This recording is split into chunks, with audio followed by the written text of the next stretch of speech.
Hey everyone, look what I got back in the shop. The Honda with the bent valves.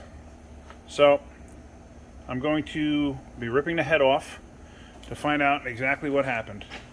Through the leak down test that I did first, I found that cylinder 1 here is leaking through the exhaust.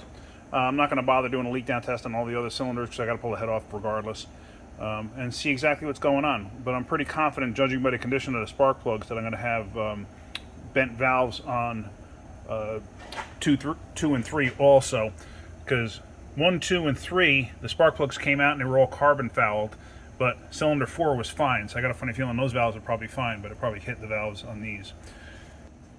So that's going to be the project coming up.